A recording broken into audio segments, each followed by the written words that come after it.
You drive down the side of the road. You see two guys on the side of the road in a heck of a fight. You want to pull over and see what's going to happen, right? And there's a big guy and a little guy. And that big guy is wailing on that little guy. And you're like, boy, he's getting a shit kicked out of him. But that big guy, he looks too big for me, so I'm not going to mess with this. But then, because you're a human, and it's human nature, the little guy comes up off the shoulder of the road and starts firing back. And the big guy's getting the shit kicked out of him. And then you're going, yeah, hit him again. Because you don't know who these people are.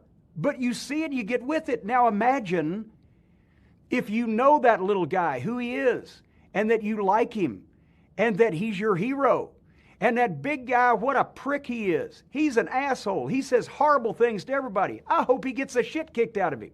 Now, instead of just driving down the road and stopping, you might want to pay $5 or $10 or whatever it is to see that fight, to see whether the little guy can kick the shit out of the big guy and get even for you. That's wrestling.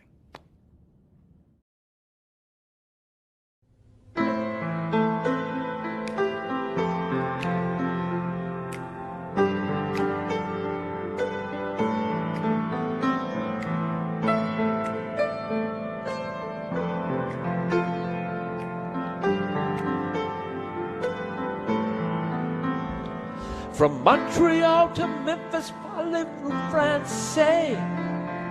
Tell all the girls the Rouges are on their way.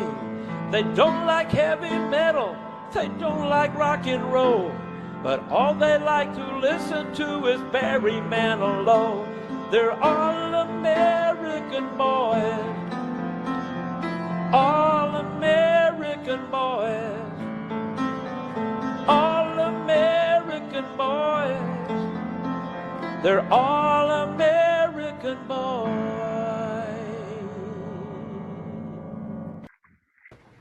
What up? What up, Trey? Well, chat, we're here today with another edition of Pin Down Saturday. Welcome. And me and Trey thought we would take time and pay respect to Dory Funk Jr., who passed away on Tuesday, I believe. Tuesday, yeah. Yeah. Yeah, man, Trey, I saw the news when this broke down. I was just like really surprised. Like, I'm not gonna say I was surprised. I mean, the guy was in his 80s, but still, though, it was still a shock. It's like, wow, he left us. But yeah, I saw when you put that message in the group chat about Dory. I was like, what? Yeah, dude, it was almost like Hogan last year for me. I was like, wait, huh?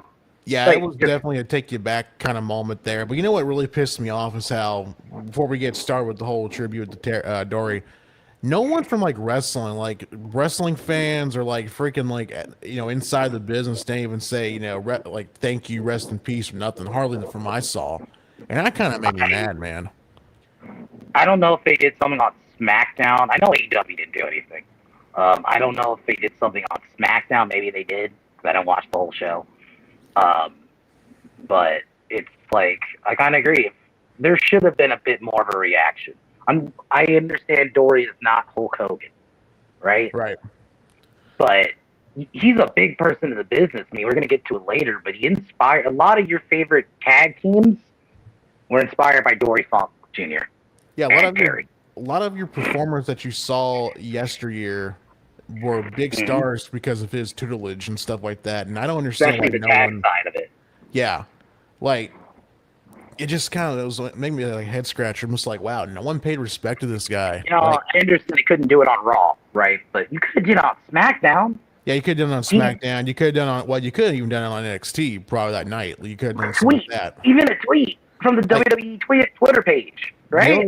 The only one I saw from WWE was Triple H, and he was the one saying "Rest in peace to Dory," et cetera, et cetera. But like, no one like fans or like freaking people within the industry didn't like do anything. And I'm just like, only Triple H was the one. I don't like that. That's pretty bad, to be honest.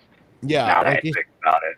Yeah, it's just like I don't get it because like again, was he a big personality inside the ring? No, but behind the scenes, Dory Funk was a absolute giant in this business. And to reiterate, a lot of your favorite tag teams, the Hardy Boys, Edge and Christian, especially at that Attitude Era time, were all inspired by Dory and Terry. Yep. Yeah, they went to the Duncan Dojo. What was it? Yeah. Funk You. Yep. Like again, no one, yeah, like Kurt Angle did a tribute. I don't know if the Hardys did or not. I didn't see nothing like I that. know Terry did something. I saw that today. I think Terry did something. Of course, that's his brother, so of course. I don't know if Flair said anything. Yeah, Flair did say something. Rick Okay. said something. Okay. But okay. yeah, man, it's just like I said, take me back, and I'm just like, wow, no one paid respect to him. But we're gonna get over this tweet because this is the way that I found out real quick on Twitter. I found out from one of the Killer Bees, Brian Blair. All right, this is from Brian Blair. It's hard to find the right words to say goodbye to a man who became a mentor, a leader, and a dear friend, Dory Funk Jr. My love for him started all the way back as a kid at the Bayfront Center, bullying him as the ultimate heel while he took my hero, Jack Briscoe. He was an absolute legend who commanded respect just by being himself. My heart goes out to his wife, Marty, and his family. You will be deeply missed, Dory. I know God is welcoming you with open arms. Rest easy until we meet again. God. Man. Yeah, man. And Brian Blair was one of the, because I think, again, like, Dory, not a lot of people know that, but Dory and Terry were the first brother duo to win the NWA World Title. And that's what we mean when we say he inspired the Hardy Boys, was that. Yeah, and it's just like I said, like he did the whole tutelage, and like I said, when I found out this went down, I was just like, wow, man, like I don't know if my tweet will be here on the bottom, but yeah, like that's what I said there, replied to. I'm like, we lost an absolute giant in this business, and like people just like didn't, like people on this post did, like other people besides it did not, and I'm just like, man, that's just that's disheartening. It really is. Like it makes me really sad. Like, yeah, I'm gonna reiterate, he wasn't like as big as a Hogan or a Macho Man, but I still think he should be commemorated. I mean, the first brother to win tag titles, hence setting up the future for the Hardy Boys and even the Usos, right? Yeah, and it's just like, but like again, like the world title scene, like these two guys were the first ever brothers to ever win the NWA World Title in that time period when the traveling world champions were there, and a lot of people don't even know that. Like Dory was the one that advocated for Terry to be the NWA champion at one point. Yep, and that's when they went with it because my brother's got a college education, et cetera, et cetera. But again, I just don't understand why people didn't give him the credit. Like like I said, behind the scenes, he trained a lot of guys. He trained Lita. And girls. He trained Lita, trained the Hardys, trained Edge and Christian. He trained Kurt Angle, which is the big one. Obviously, one of the greatest in-ring, probably to me, greatest in-ring competitor of all time. And one of the names escaped me right now off the top of my head. I apologize. One of the Japanese legends over there. I think it was Mizawa. He trained Mizawa. Oh shit! Yeah, like I hold me too. I definitely know he did a Japanese, trained a Japanese guy, but I cannot remember for the life of me which one. But again, it's just mind-boggling how no one paid respect to this guy. And like I said, this guy was an absolute giant in our business. We were talking about this behind the scenes, but his feud with Ric Flair, which is one of the few things I actually really developed. I didn't watch as much Dory stuff compared to Terry, right? But his feud with Ric Flair, that stuff was good. That stuff was great. And including like Terry and Dory's run in Japan against like Hanson and Brody. That was really good stuff. Like it was just heart pounding stuff. And Dory, underrated promo. I know a lot of people more credit Terry for being the promo guy, but I actually thought Dory was decent on the mic. Yeah, Dory was pretty good mic guy. Like he spoke very, how can I say this? Not like a Nick Bockwinkel, but he did speak with integrity or class, I guess you could say. I know this tweet said he was a great heel. I almost prefer him as a babyface. Like the stuff with Flair, I always thought he was a better babyface. Like, I don't know if you ever seen that stuff, Trey, when he did with Dory. It was him. It was Dory and Terry, and they were challenging Dusty Rhodes to a match in Texas down back in the day. And it was just like, wow, this is good. Like that's some good stuff. But like also too, like a lot of people don't know that he wrestled against Rob Van Dam in one of Terry Funk's retirement tour they did in Amarillo. You know the ones in that's in Beyond the Mat, Trey, where Terry took on Brett for the title, the WWE title. On the undercard, you had you had Dory against Rob Van Dam in 1997. Yeah, that's just kind of crazy, but Yeah, and plus, a lot of people only know that a couple years ago, Dory just had one of his retirement matches in Japan. I think he had a Texas or what was that? I think it was a death match in Japan. oh wow. Yeah, so he just wrestled not even a couple years ago. So I mean, this guy was like in his 80s and he was still wrestling. So, my God, man. Like, um, like he was a good baby face. Good, the stuff with Flair was legendary. His tag team stuff. I mean, dude did a lot, and it's kind of crazy that he even basically gave the spot to his brother to the point more people know Terry than Dory, right? Yeah, yeah, that's just a fact. That kind of shows how selfless he was, though. Yeah, dude. Like, and again, He's like, you know what? I'm gonna let my brother be the guy over me. Big brother over there that took care of little brother, and like I said, Terry's one again.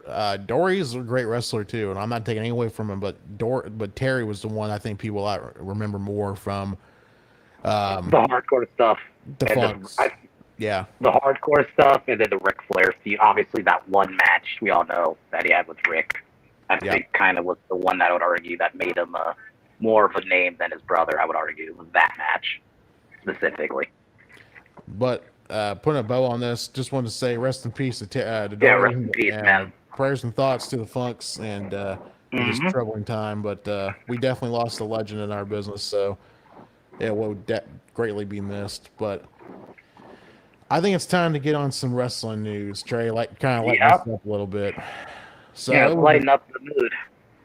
Let's lighten up the mood a little bit. So we watched SummerSlam Night 1 and Night 2 last week. Yep. And we watched the Obafemi and Brock Lesnar match, and we were speculating, so okay, is Brock done? Is he going to continue going, et cetera, et cetera? And pretty much we got our answer because he was on the Pat McAfee show. I believe this was on Monday, I believe. Monday, yeah, because on Raw they played the I Stand Alone thing again. Yeah, I think so. Yeah. Let me see. That was on the 4th. Today's the 8th. Yeah. So no, this would have been Tuesday, actually. Tuesday. Okay, Tuesday as well. Okay, my bad. So Tuesday this happened. So we're going to play this clip. This is from Pat McAfee's Twitter, officially on Twitter. Yeah. So we're going to let this play out real quick and see what Brock has to say in his own words. Tell us a little bit about Saturday with Oba back in Minnesota, how emotional it was for you. Yeah, I mean, I'm here today to do this interview to let the world and everybody know that I am retired, and I wanted to say a big thank you to everybody. Saturday was a very emotional day for me. It kind of weird because my heart, when Obafemi slammed me at WrestleMania, I was like, I can't do this again. I was like, I think I'm done. But the business and I still had some fuel in the tank. But Saturday for Brock Lesnar, that's it. That's it for me in the squared circle and for everything else too. So I just want to give a shout out to everybody on this universe that has followed me since I was a little kid all the way till Saturday. I was just a farm kid from South Dakota with a big dream and a big heart and a big ass chip on my shoulder. And I'm just grateful. Yeah. Congratulations. I appreciate the hell out of your message about a work ethic being the most important part of this. We appreciate your commitment to sport. I appreciate your drive. I appreciate how kind you were to us. I appreciate everything. You putting your body through a lot for our entertainment. So there we have it. Yeah. Brock Lesnar's officially done. Yeah. Now here's my thing, Trey. I was reading the day and I forgot to post it in here for the news article section, so I apologize. But anyways, It's all good. Brock said he's done. There was another video asking Brock, said, hey, are you going to be doing like fighting Logan Paul in like celebrity matches, or Jake Paul, excuse me, in celebrity matches? And he's like, no, I'm done. He's like, I'm going to be staying home at the farm. I got 2 kids in hockey. I got my daughter who's training for the Olympics, et cetera, and I'm just going to enjoy life. So apparently Brock said he's done, right? But it was reported today by a lot of other various websites that Brock, official within WWE, says that they would not be surprised if Brock was still involved at WrestleMania in Saudi Arabia. Now, again, we talked about this, I think, a couple weeks ago when we went live. We said that, we'd be surprised if Brock did retire and not do a match at Saudi Arabia, unless it was like some ungodly amount of money to come in to do something. But to me, I think Brock's done. But the other hand too, if he is done, are they going to put him in the Hall of Fame this year? That's what I'm thinking. That's what I'm thinking. Hall of Fame, which honestly, if you're not going to do Cena yet, right? If they're still waiting on Cena, doing a Brock Lesnar being your main eventer for next year for the Hall of Fame is not a bad pick, to be honest. It's not a bad pick, but we don't know a lot of we don't know a lot about it though, because I mean, they keep on saying they're going to be in the Hulu Theater in the Madison Square Garden, right? Yeah. For NXT and for AAA, so we don't know if the Hall of Fame is going to take place at the Garden. But my question is this: if it does take place in the Garden, obviously Paul Heyman would have to be the guy to induct. Paul Heyman, that's the easiest one. That's like the easiest. But travel-wise, if Paul is going to be in Saudi Arabia for somebody, who knows? It's going to be kind of hard to do to have Paul in there to induct Brock, because I don't think he's going to show up. Like it's that's like a 15-hour flight to Saudi Arabia here to the States to Saudi.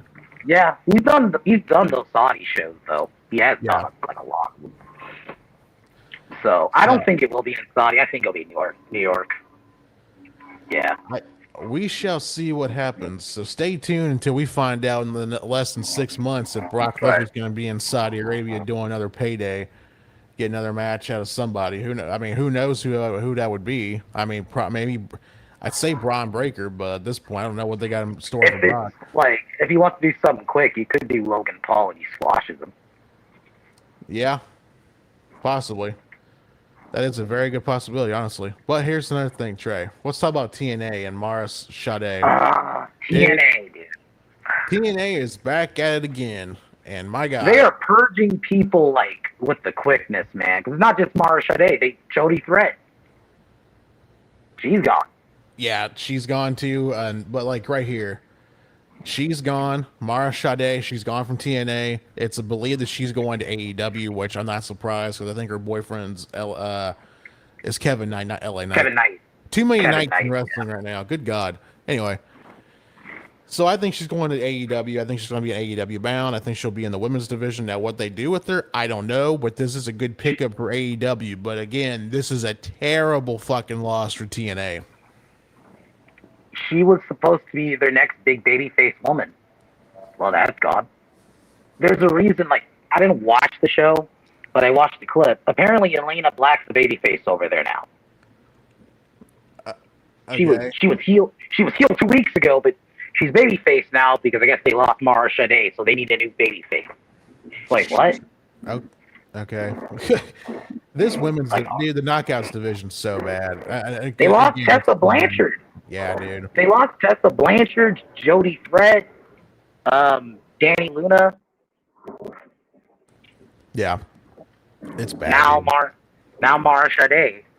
And then when this went down, when it was announced that she's leaving TNA, then they announced this too on the wrestling websites, and I quote right there. TNA announced that a former title holder is returning to the Knockouts division at the same day when this happened, right? Yeah. Don't know who that would be, but that would be interesting to see who it is. Maybe it's Mickie James. I kind of probably Mickie James. It's either it's gonna be some legend.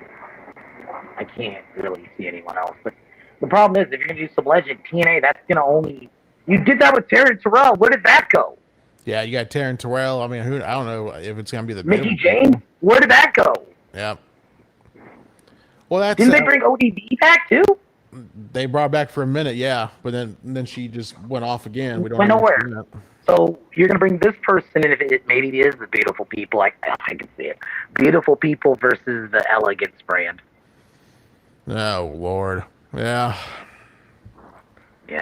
I can see that too, sadly. But here's another thing, Trey. When this went down, then there was an announcement that same day, I think, or the next day, whatever the case may be, that TNA did sign somebody. Now I'm gonna share this, Trey. If you want to read it to the chat real quick. Yeah. Oh, hold on. Gabby Forza announced that she has signed with TNA. I have exciting news. I'm officially signed with TNA, which means I signed my first ever TV contract after 3.5 years on the independent wrestling scene and trying to take over the world. And I would say successfully doing so now. I'm a TNA knockout. I'm so over the moon. Happy for her. How long is she going to be there for? Well, again, they're like, well, we lost, Sadé, but we signed this one person, so we're building for the future. And it's like, okay, cool, but also, guys, losing her was a big loss. Like, I don't know why. She could have been your future. That was like the future, bro. They clearly were setting that up and it just went nowhere. Yeah, it's like, it's just TNA always taking L's everywhere you look, dude. It's like, you just like, okay, we'll give him a shot. We'll give him a shot. And then the next day, it's like, well, we shit the bed again. It's like, fuck. Come on, man. Yeah. Like last week, the blunder they did last week between Dolph Ziggler and fucking Jeff Hardy. That was bad. That's was ridiculous. bad. That's and ridiculous. then we don't even do the match this week. We do a contract signing. Why? Yep. Like, and again, everyone's like, well, we never said it was going to be live. Guys, you fucking said that this was going to happen. Don't you lie. were marketing it like it was live, but then I guess LeBron didn't show up, which he was never showing up, by the way. No. That was never happening. No, dude. And they're like, well, this was a PR stunt. Duh. It's just like, you guys are just retarded, honestly. Like, seriously. I'm pretty much done with this company, at least for the foreseeable future. I am done with them. And well, here's the next thing Trey had me laughing. So, congratulations to Gabby. Hope nothing but the best for her, right? Yeah, hope nothing best for her. Now watch this, Trey. When that went down, TNA has their best partnership in the world. Are you ready for this partnership, Trey? Yeah. Drum roll if we could. They new sponsor and the biggest signing that TNA has ever gotten is this brand. Boom. Dude wipes. Oh my god. TNA. TNA announced. Oh my god. You know what? This is a fitting partnership right now. Because the current state of TNA. You're going to get a lot of dude wipes to wipe off that shit. Anyway, TNA announces the partnership with Dude Wipes. TNA describes that partnership around Dude Wipes mascot Deuce becoming part of a custom team. No. We're going to do storylines with backstage segments and ringside. Oh my god. Here's my thing. If this is legit, which is it sounds kind of like a meme right now, okay? If this is legit and they do get the sponsorship from Dude Wipes, again, you're going to have to go and say, hey, WWE, thanks for the fucking layup, because there's no way the TNA would be getting Dude Wipes ads. Yeah, this is not on their own. This is WWE once again having to fucking tard leash their little retarded brother. It's just, oh my god. Like, I mean, again, it's similar where they're at right now. Dude Wipes. Yeah, like, it's just, God. It's like, yeah, this is a big sponsor, but also, too, it's like, you're pretty much saying our company is ass, bro. Like, That's what I was just, you're basically admitting your shit. And so, and the other thing, they said that he's going to be part of storyline, the mascot. Oh, no. You know they're going to do. Right there, that guy's comment. You see that right there, Trey? Yeah. Dude wipes need to wipe the poo TNA shit out weekly. Yeah. Oh, man. Also, so is the mascot going to get beat up by the system? No, the mascot will probably be with, what's his name? He'll be with Hometown Man or Hero, whatever his name is. Oh, God. That's a new tag team right there, Trey. It won't be the system, Tyler. It's going to be by H.A. Francis. Yeah, dude, like it's like they're going to put the Hometown Man and Dude Wipes the tag team. They're going to be called Hometown Wipes. Well, it's going to be Hometown Wipes. Like, this is another layup from WWE probably. helping TNA out. But And they're I don't gonna even think squander WWE all even this. did the mascot thing. They didn't do storylines. What I the don't remember. fuck? I could be wrong. I think they did this. I think the Dude Wipes stupid thing was at the one at WrestleMania in Philadelphia. That one. Yeah, but it was just like a quick appearance. It wasn't. This is sounding like there's going to be segments with the Dude Wipes mascot. Like they're going to be doing segments. Oh God, this is terrible. Yeah. TNA, but apparently they're still getting good ratings. They had 300K last week. I don't know how they had 300,000, but they did somehow. Hey, hang on, Trey. I have a clip of that for this response. Blue jean baby. I didn't know that. I just telling me that for the first time. I legit did not know that they had their ratings are going up. How? Just how? Yeah, that's what I was saying when we were watching it. I saw like the week before that, it was like 270K. I'm like, how? And then we watched that episode, and we were thinking, okay, maybe they improved. Maybe that's what. No, it's still dog shit. So I don't know how their ratings are going up. I don't know how. And we watched that show last Thursday. It was god awful, dude. It was god awful, dude. Like everything was bad. I don't know how they're getting the ratings up. Do they have bots watching their shit? I'm starting to think so. Like, do they have a bot farm? Do they have like bot workers? Like, does Anthem have bot workers? That's some TV somewhere. The dream sponsorship for TNA would be Taco Bell and Dude Wipes. Eat Taco Bell's new crunch burrito they got. Also, after you go into taking that massive shit, use Dude Wipes. Use promo code TNA Lockdown to get a 5% discount off. My God. Gone are the days of, like the It Factor, Bobby Roode. We're even gone from those days. And now it's 2012, 2011, when there were still issues with TNA. You know what I mean? Still better than this. They had 5-hour energy. Now we get Dude Wipes. Hey guys, you ever take shits and get dingleberries stuck in your ass? At least when Bobby Roode was doing his thing, TNA wasn't great. We talked about it. 2011 has massive issues. They were still getting better ratings than this. Again, they're on Spike TV, so yeah. My God. And Bobby Roode actually felt like a legitimate heel who could challenge whatever WWE babyface at the time. Yeah. Can you say that about TNA now? No. You want what? You want to see AJ Francis versus CM Punk?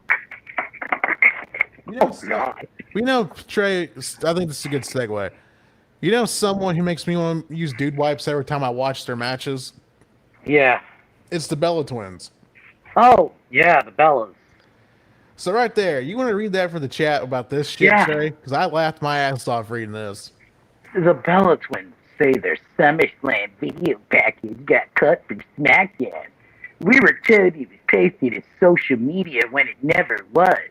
Our stuff got cut on the Friday before, which, whatever. Which we were bummed about. Very bummed. Oh my God. Fuck the way they speak. Anyway, I'm like, where did our package go? By the way, I never saw it online. They said they posted it social. I never saw it on social media. Our package was filmed. I didn't see it either. I don't think it. No one cares. No one cares. No one gives a fuck about that package. They are talking about like this video package is Austin Rock, WrestleMania 17 my way. Like, bitch, you're not that. Trey, they're over now. Come on, man. Come on. They're over. They're over. I mean, they're the best tag team of all time in the women's division. Hell, they started the women's revolution. Don't you guys remember that, chat? They started the women's revolution. They started all of it. Brie Bella tells everyone that her freaking feud between Stephanie McMahon is the greatest feud in company fucking history. Like, I'm not surprised about this shit. Like the Bellas think that they're the God's gift to wrestling. Honestly, they think they're like they're up there with like Lita and Trish. No. It's like, well, we didn't get our retirement shit. Nikki, you were retired like how many times? And Brie, how many times have you retired? 2018. You said that was your retirement match, the Ronda match. I guess not, because alimony came calling. This is Trey right now. My God, read the room. Like, woman, you're talking about this video package is like up there, like I just said earlier, Rock Austin 17. No. It was probably generic video promo. Let's keep it real. Yeah, it was probably about how, like, we turned on Paige because, well, she took my spot, even though I gave her my spot at WrestleMania. It's like, fucking hell, what are we doing? They did that on SmackDown. They did that on SmackDown, and I guess Paige is coming back, so now it's a one-on-one feud. You excited for that, Tyler? A one-on-one Paige-Nikki Bella feud. Thinking like we're in 2015. No, not at all. I'm not looking forward to it. That does not move me at all. Fuck, man. Paige is good. If you put her against like a JC Jane, all right, I might be in. Not Nikki Bella. Like, what year is it? Yeah, dude, it's just retarded. And you know they're going to drag it out because they're going to wait for Brie to come back so they can do the AJ tag match, which will probably be at WrestleMania by this point. Yeah, dude, like, it's just, I mean, this is when people think that they're so more important than what they really are. Like, and it's just the truth. They really think like they're the gift of wrestling, and it's just like, God, I'm not gonna say that they're like. Am I gonna say like they're pioneers? No, I'm not gonna say they're pioneers, but I am gonna say they were a big part of that women's revolution. And when I say women's revolution, I'm not talking about the one with Charlotte and all them, but yeah, like with that diva era, I guess you can say, right? They were trying, but that whole women's revolution did not kick off until Becky, Charlotte, and Paige was there, and AJ Lee was there trying to turn that around. Like, I don't know, dude. I just do not know what they're on. But then you got like Brie telling everyone the next one, she's gonna be out for 6 months. I don't know if you saw that, Trey, but here's that news right there. Yeah. You want to read it in the chat? Brie Bella says she will not be getting surgery on her broken scapula. Will be out for 3 to 6 months. The orthopedic surgeon, was like, it's really hard to break your scapula. Sorry. No one does surgery on scapulas. If you really want it, there is a doctor that could do it. But honestly, it's like breaking your ribs in a way. You just wait until they slowly heal. And so that's what I have to do. I know I have to get x-rays every 2 weeks to make sure I'm healing. I don't start PT for another 2 weeks, so they really want me to be bedridden. From there, I'm out for 3 to 6 months, so it all depends on how my scapula heals. So they're going to drag this out for months, unfortunately. Well, you got Nikki telling when she wants to retire in 2027. So it's like, if it's going to be 6 months, that means we're going to get another run of the Bellas. It's like, who's asking for this shit? No. And again, I'm sorry that you got your fucking shoulder or whatever the fuck you got hurt. I'm sorry. That sucks. But still, though, no one, like, it's not going to be like it's not going to be like compared like to a Triple H return in 2002 or some shit. No. Like, no, it's not. And I'm no offense, Brie, but let Nikki have her, I guess, this run and just retire early 2027 if we have to at WrestleMania. Oh, Bill. I'm not comparing the Bellas to Bill Goldberg. Gave me entertainment.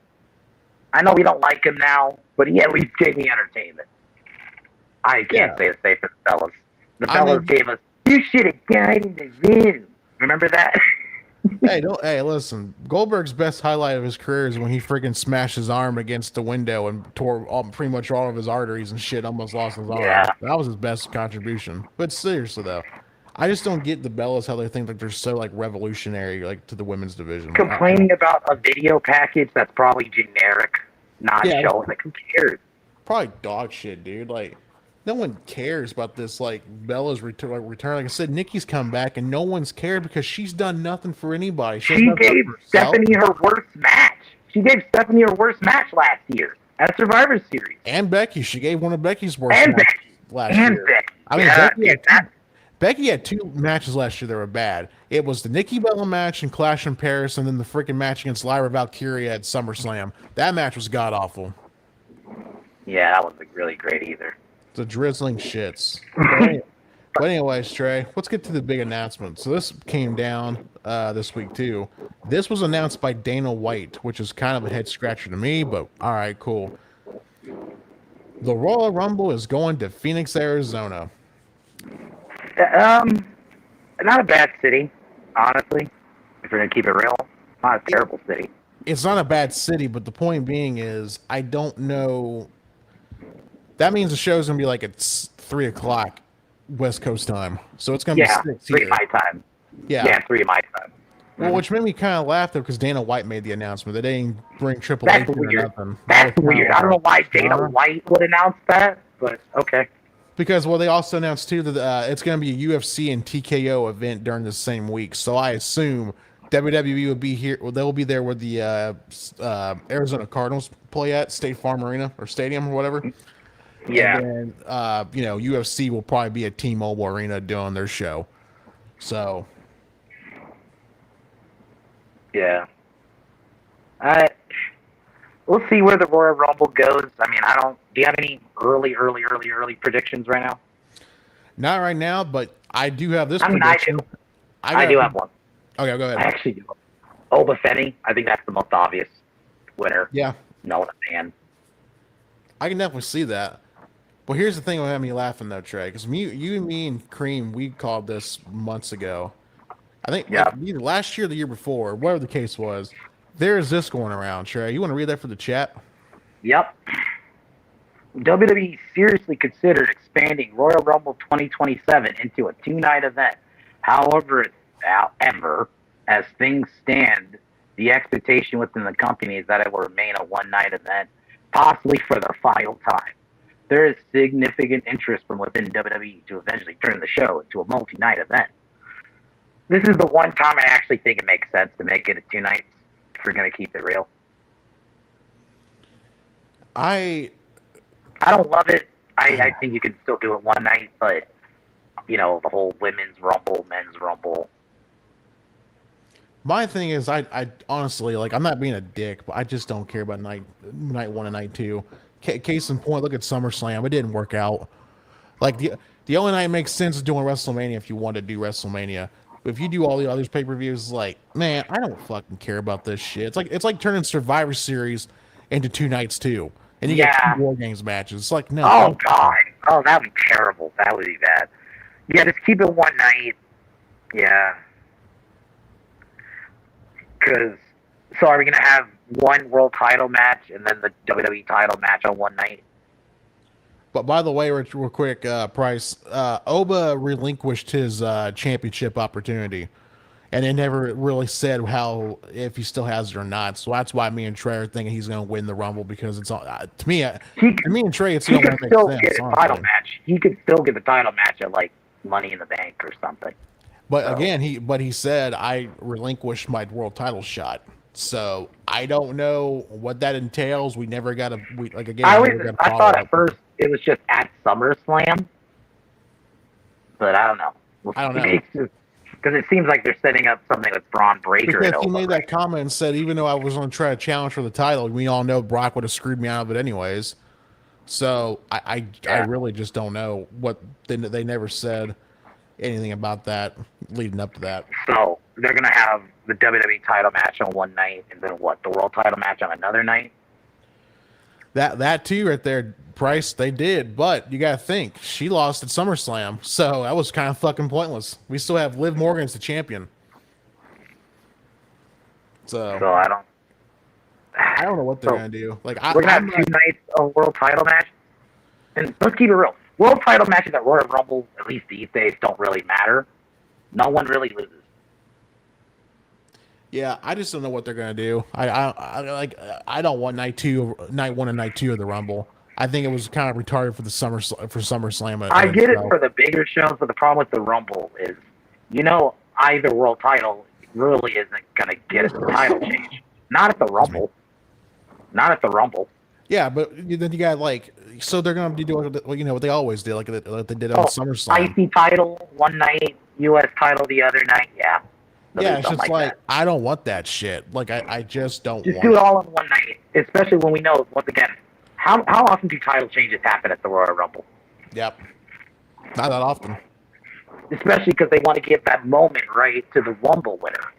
So that's partially why they don't really have title changes at the Rumble. They want the moment to be the person winning the Rumble. Yeah. and again, I just don't like night 1 and night 2 at the Rumble. Yeah, I get people say, well, we do, you get more time to the Rumble matches itself. Well, you go back and look at SummerSlam's card at the times, those time of the matches. Matches were like under 10 minutes. The only ones that went over 30 was the Roman Seth match and the Punk and Cody match. Those matches were 30 minutes. Everything else is under. Penta and Chad was like close to 15, I think. Someone like that, but it's just like, but again, it's like, so we're gonna just do this for the Rumble, like the Rumble we did SummerSlam. That's again, I like the shows that don't go over like 6 hours, but on these cases, I'm willing to make an exception because it's SummerSlam or it's the Rumble. It was some B pay-per-view like Backlash. No, I don't want a fucking 2-night Backlash. And also, like, I normally am not like, oh, title change needs to happen or the event doesn't matter, but in the case like this, it's hard for me to invest in either world title match either night because I know neither of them are going to lose. Well, this is what me laughing too, Trey. Right here. You want to read this real quick for the chat? This is Mark Shapiro, TKO president, and he made a comment about like how he's trying to make the fans happy, which I found this hilarious. Mark Shapiro says the company prioritizes fan experience and improving profitability though they're not mutually exclusive nor always in that order. The 2-day SummerSlam was extraordinary. The sold-out corresponding WWE Fan Fest delivering strong engagement metrics. Across TKO, we both prioritize the fan experience, improving profitability. You do more of the second part, but anyway. They are not mutually exclusive, and they're not always in that order. Look, we could have had SummerSlam on one night, which, to be honest with you, you probably would have sold out more for keeping on. We're going to be real. You would have sold out more.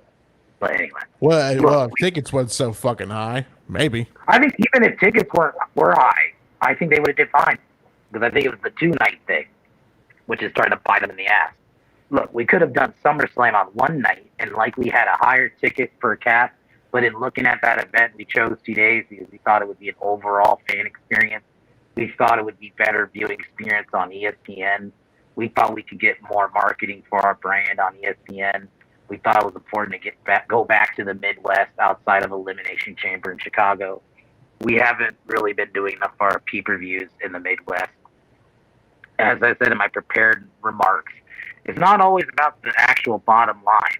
We both prioritize the fan experience and improving profitability. They're not mutually exclusive, and they're not always in that order. Oh, my God. That's just corporate speak. Yeah. What the fuck? Hold on, I'll be back. Yeah, like this is like, I don't fucking know, dude. Like I'm gonna wait till Trey to come back to read off because I don't know where he's at. But like again, I don't think they would have. Like ticket prices for night 1 and night 2 were just too ungodly. I mean, if you go back and look at the hard cam section for SummerSlam's hard cam section was pretty much bare. Like there was a lot of empty seats over there. Trey, where'd you lead off real quick?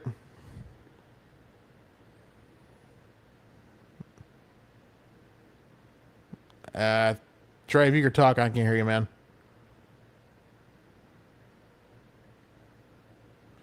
Okay, he's having technical difficulties. Apologies, chat. Trey's headphones and phone's been acting up today, so let me see if I can find out where he left off at. Where is he at? Here, hold on. Let me get my cheaters on. Because I can't not read without them.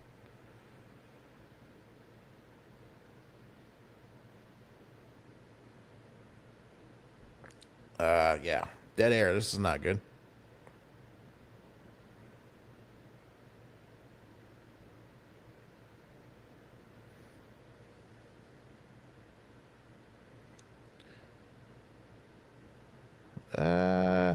Hold on. Hey on, chat. While I find my cheaters real quick, let me play this. Wait, hold on. Trey's here. Trey, can you hear me now? Yeah. Okay. Do you want to read off where you left off, Trey? Sorry. I finished Mark Shapiro's thing. Oh, sorry. So, yeah, again, to me, this is just bullshit because, dude, this is just greed. And plus, very corporate speak. Very corporate. This is very corporate speak. This is very, like, well, we're giving the best of our ability to the fans, so they should like Improve fan experience. Travis Scott, like Jelly Roll. Jelly Roll, fucking Pat McAfee this year. Yeah. The fact we had to wait 5 fucking months for Cody and Randy to have a good fucking segment. Yep. I just died, dude. I'm just like, I read this. I'm just like, dude, this is so Think cool. about it. Randy and Cody never had a segment that entire WrestleMania build. No. Nope. And they let Pat do all the talking, majority of it. Mm-hmm. And again, even fucking Jelly Roll for Cody. Yep. Again, if you want to give fans the best experience, lower the fucking cost of tickets. No one can afford. They have storylines. Yeah, and stay out of creative because you're not helping shit at all. You're just doing inserts. And here's another thing too, the advertising has got to be toned down a little bit. Yes, I know I'm not against advertisers at all, not at all. But my God, when you got Slim Jims on the fucking table, you got Wingstop on the chairs. On the chairs. I'm just waiting for PF Chang's to freaking sponsor the fucking Singapore Canes. Remember the Fireball ladder last year? Yeah. It's so ridiculous, man. Like it's embarrassing. It makes wrestling now more carny than it did back in the old days, honestly. Oh yeah. Yeah. Again, but if you want to give fans the best experience, lower the cost of tickets, have a better, stay out of creative, and stop with these inserts of fucking celebrities that people do not give a fuck about. Like Yachty with Trick, okay, that's fine. Yeah. If you're gonna insert celebrities, mid-card only, in lower mid-card. Not what you did with, like, fucking Travis Scott and Pat and fucking Jelly Roll in main event angle. But now we're going to go on to this. We're going to talk about Triple H. Now, this had me agreeing a little bit with him and also disagreeing with him, too. Because there's new era. That's what he's been saying. Like, dude, I'm going to let this clip play out when we get it on here. Just give me 1 second. Yep. The comments were made about people being over on TV and not being used because it goes back to the comment that Damian Priest said a few weeks ago on SmackDown. We're tired of the same 4 people. Again, we're gonna let this play. Trey, if you want to interact, if you want to tell me to stop, we will, and we'll react to it. Because to me, this is 50-50 for me. I agree with half what he said, and also too, I'm calling bullshit. So here we go. Yep.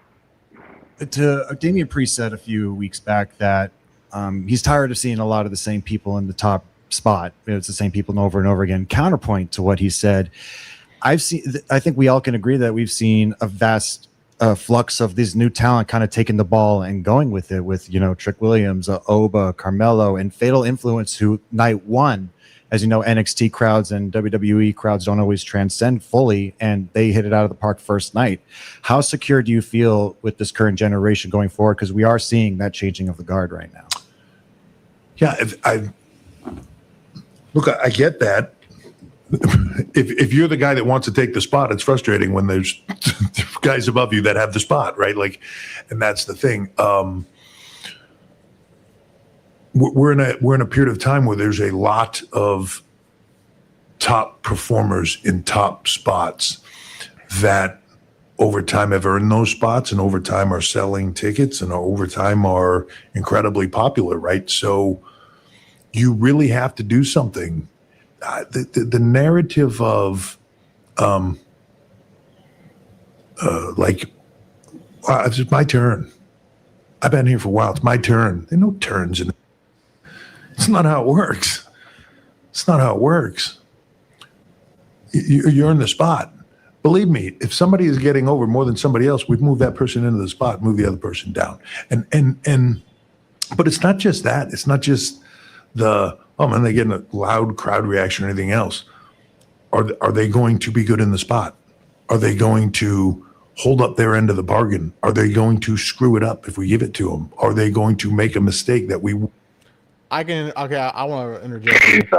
I just want to say James. So I think I'll be shot at James. So Jay got multiple opportunities and shit the bed every time when he was getting the ball. No. So I just want to say that before we continue, because like I said, there's some stuff in here that I agree with and that I actually agree with him on Yeah, it's not. Wrestling has never been about turns, and I even think to an extent, you could be over. You know who else was over Val Venus? Should we have given him the WWE title in 1998 over Austin? I mean, I'm sure there were some people out there that said that. Probably were. Yeah. And I like Val Venus as a wrestler. He's whatever as a person, but you know. Yeah. Regret giving them this. Like, there's all those things factored in. The right human being, the right position, all those things factor in. And I love the fact that sometimes talent are like, "Whoa, it's frustrating" or whatever. Like, great. That means work harder. Work harder. Get yourself there. Figure it out. Figure the way. Figure how it gets done.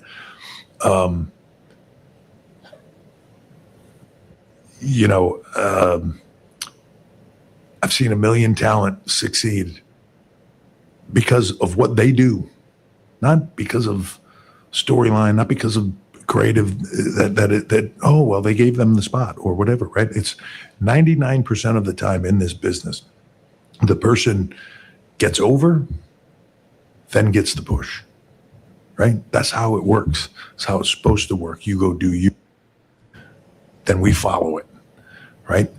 Because otherwise, most of the time they will choke on it. If it's not what the fans believe in, if it's not what the crowd believes in.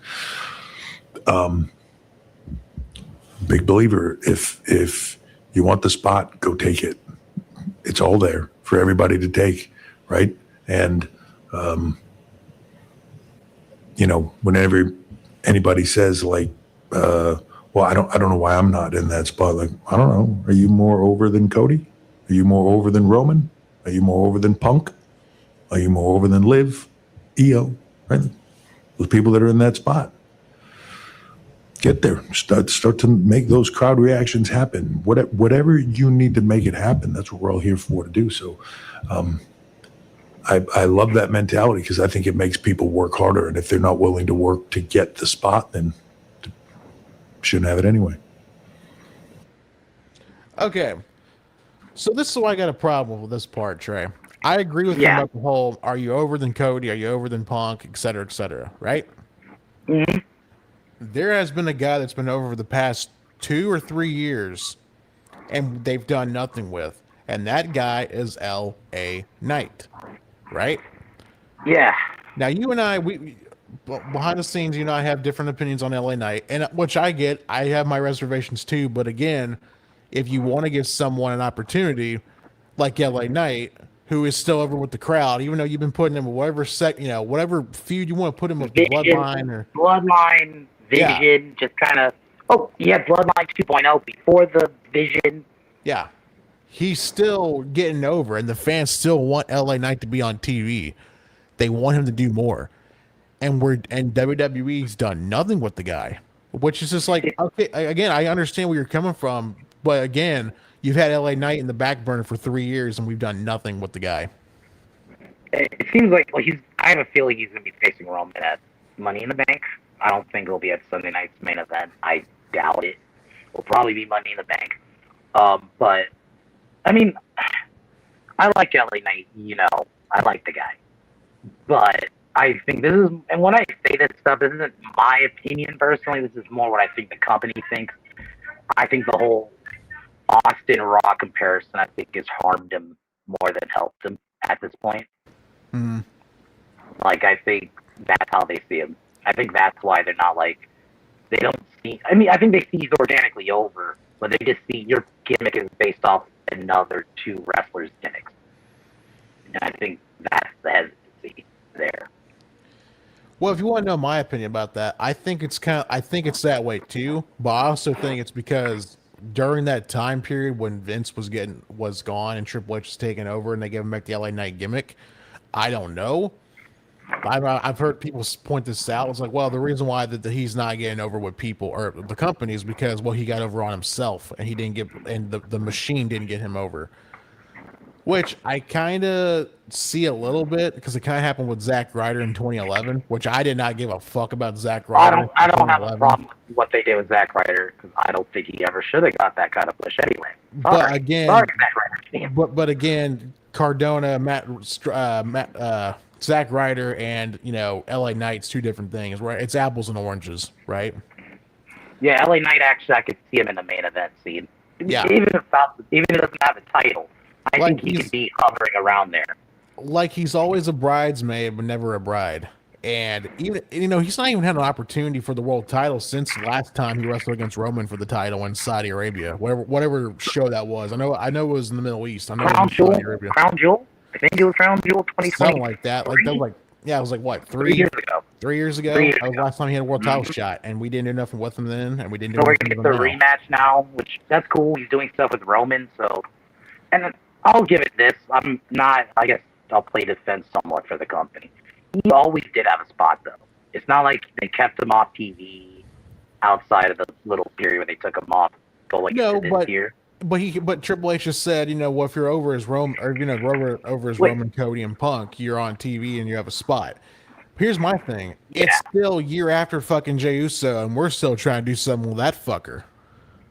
Yeah, going back to what he said about, I think that was a shot at Jey Uso. That was easily a shot. Oh at Jey yeah, it was Uso. definitely talking about how we gave him the ball and he shit the bed, and he did not once but twice. And He did. Again.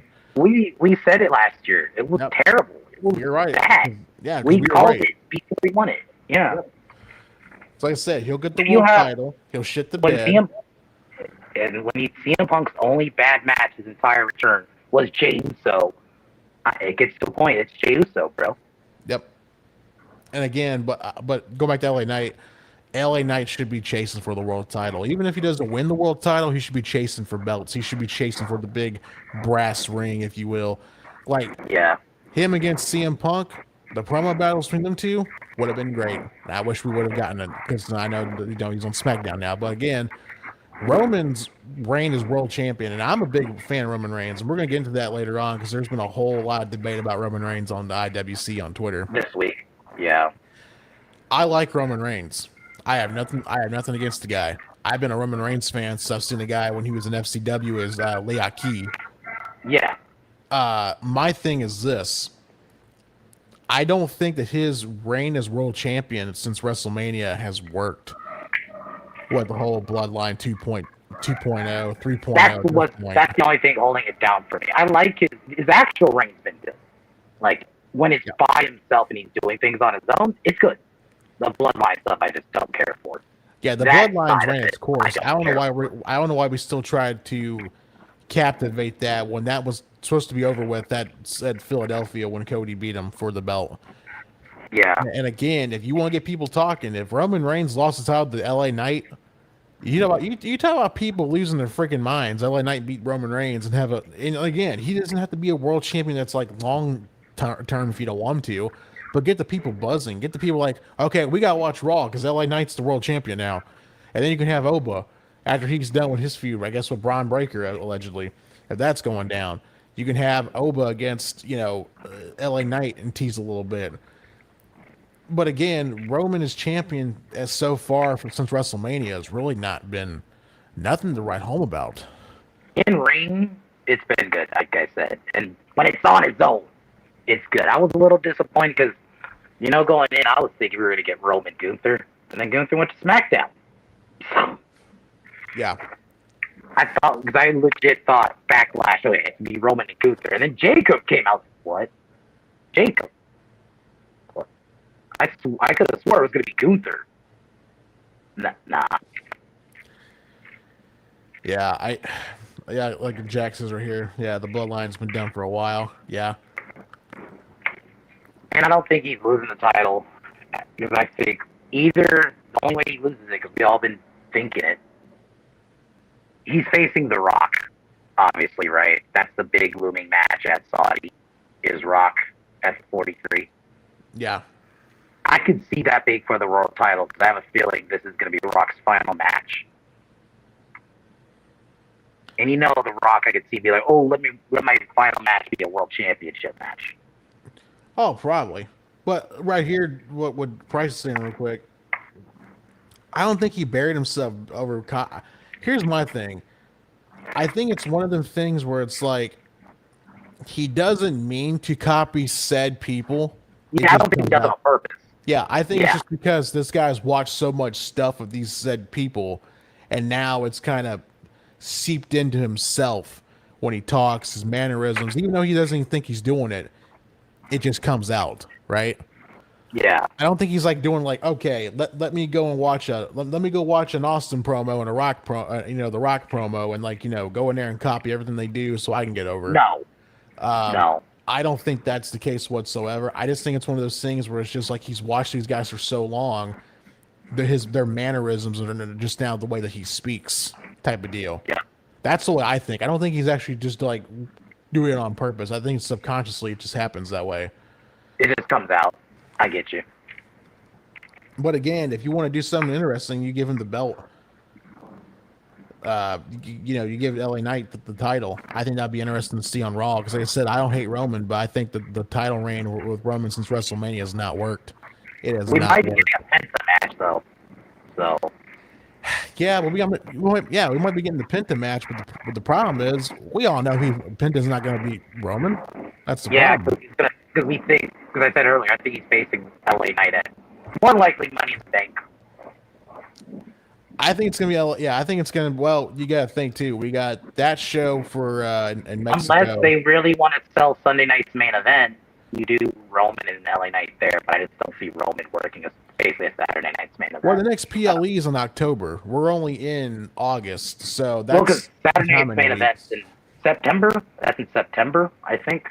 Yeah, so it's like it's going to be a lot, like for a little bit. Like I think till October 10th. I think it's October 10th. Yeah, I think it's October 10th, and we have I think it was the Saturday night's main event on September 11th. I think. Don't hold me to. I think it's what the date is, but still.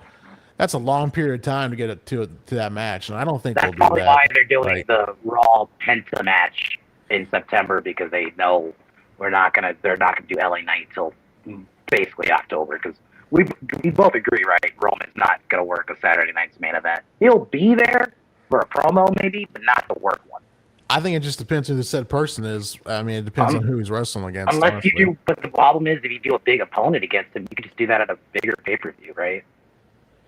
Yeah, you would think, but who knows? WWE's been doing some interesting stuff, that's for sure.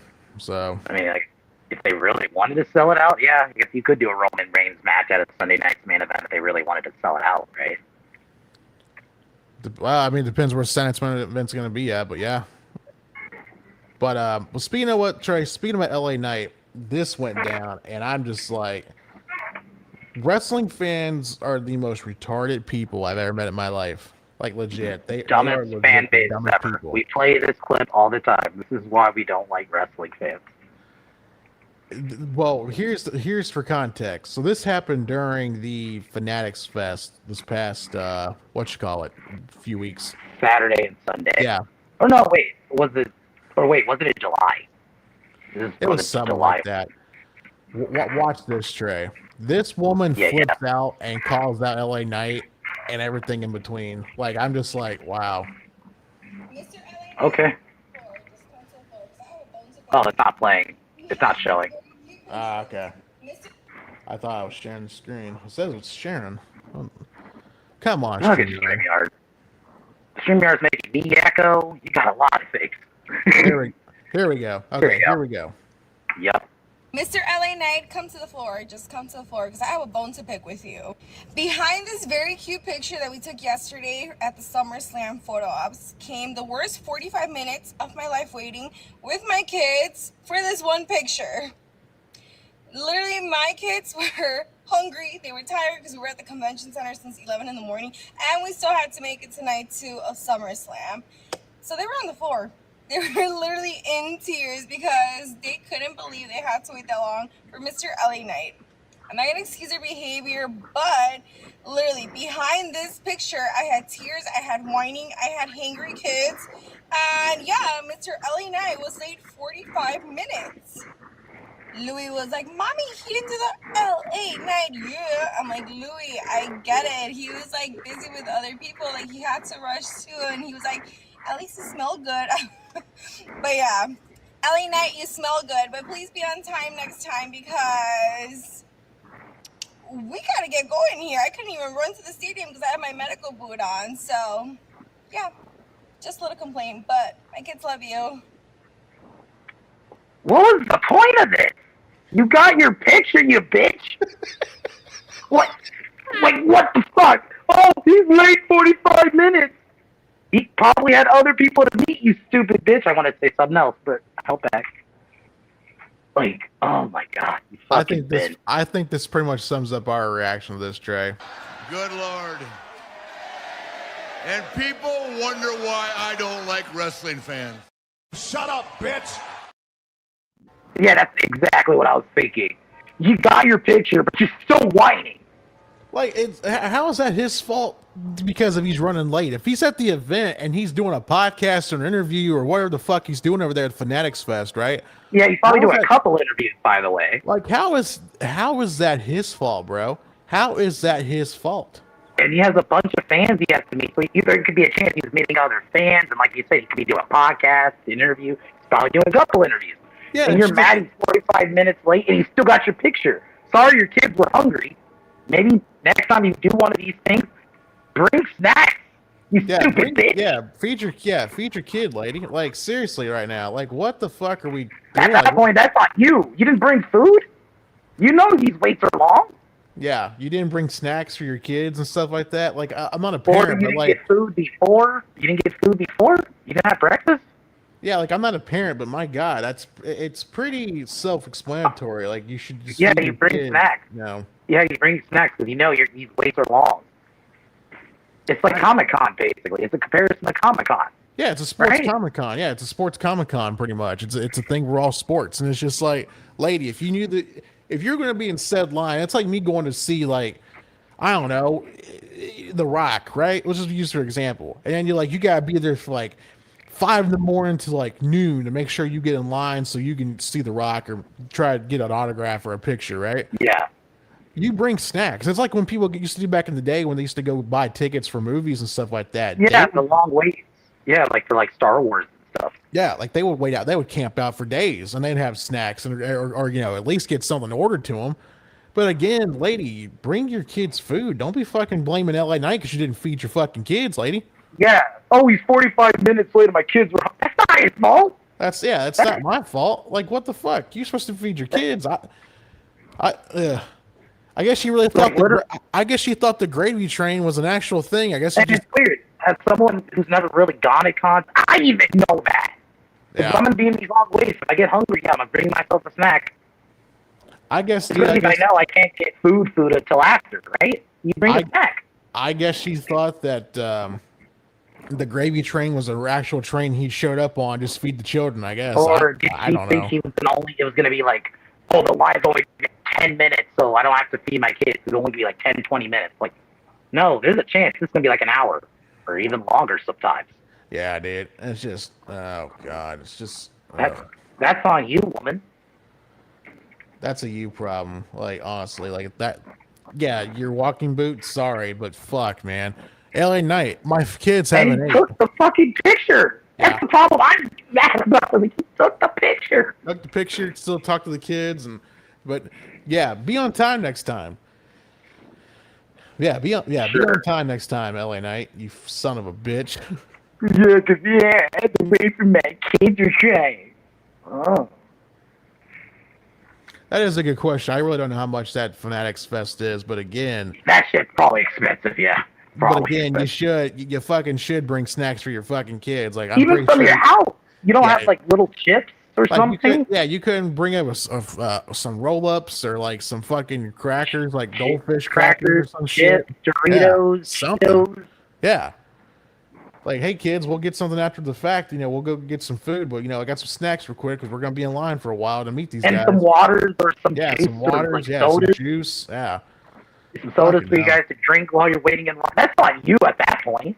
But do better, LA Knight. You're 45. Yeah, LA Knight's fault.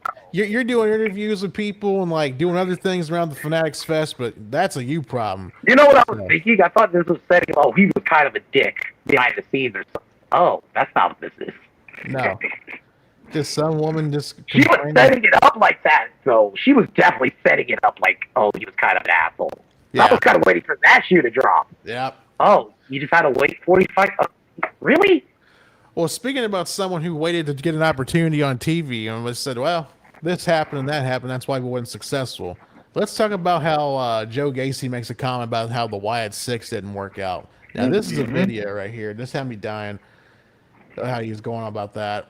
I gotta play this. So right here, Trey, I'm gonna let this play out. If you want to, you can read the transcript, but I think it'd just be better just hear from his own. Yeah, let's let it hear from him. Yeah, we'll just let it play out. All right. Oh, it's not sharing. StreamYard, fix your shit, bro. What is going on today, man? Come on, StreamYard. Come on. I already shared my screen before I even push play. What are we doing? Okay. Here we go. All right, here we go. I think, in my opinion, is I think it's because they didn't really allow us to develop individually.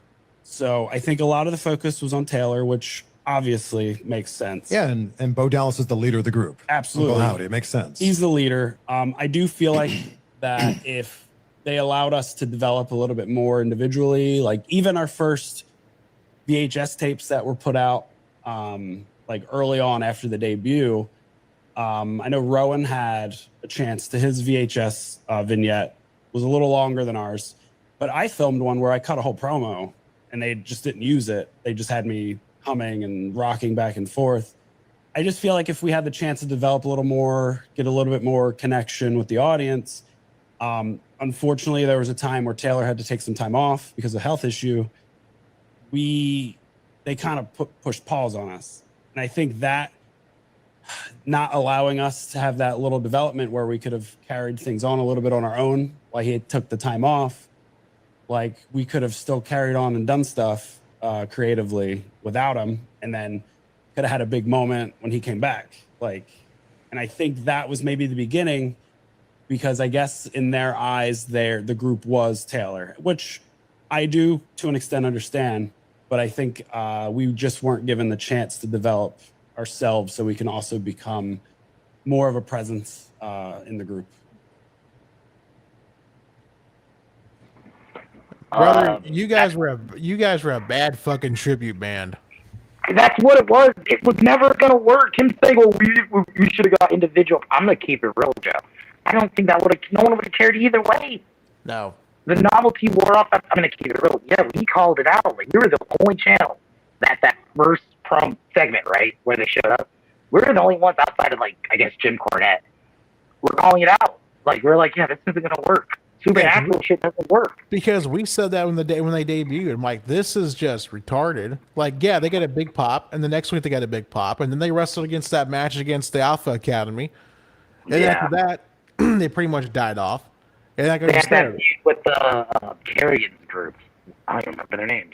Oh, yeah, I know you're talking about Karrion Kross and AOP. Yeah, I can't remember.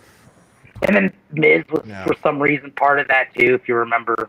Yeah, and again, no one gave a fuck because, like we said, like when they debuted, people in the gorilla position, it looked like they deleted people in the gorilla position, and then the next week everything was fine. Yeah, it was just fine. It was like Rey Mysterio when he got thrown off the fucking roof Titan of Tower for Money in the Bank. Yeah, like what? And he's just back. It's like you can't do that. Why supernatural shit doesn't really work anymore.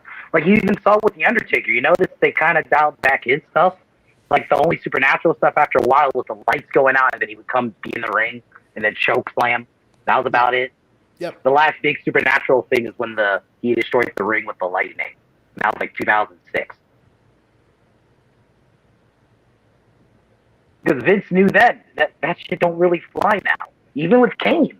They dialed back the supernatural stuff and just basically made him a psychopath. Yeah, and again, but again, we called this like I said, we're not gonna be like saying we're geniuses, but it's just because like we know it was obvious because we watched the shows, and we knew. I told you, I said these fans are gonna be pumped for 3 weeks. After the 3 weeks are off, no one's going to give a fuck. And that's exactly what happened. And they were on TV at that point every week. Because remember, not even a few months back, or what was it, last year, whatever, they were feuding against the Bloodline over the Bloodline, over the fucking dumb lantern. Oh, and then the tag teams last year because they were tag champions for some reason. Yeah, And you got Bray Wyatt, or not Bray Wyatt, you had Bo Dallas. See, that's what I'm saying. You can't even tell the difference anymore. You had Bray Wyatt, Bo Dallas over there, just being bad cosplay of his brother. Bad Bray Wyatt. And he said, I think I said this earlier, like, if you wanted to honor Bray, just give Bo a push on his own. Yeah.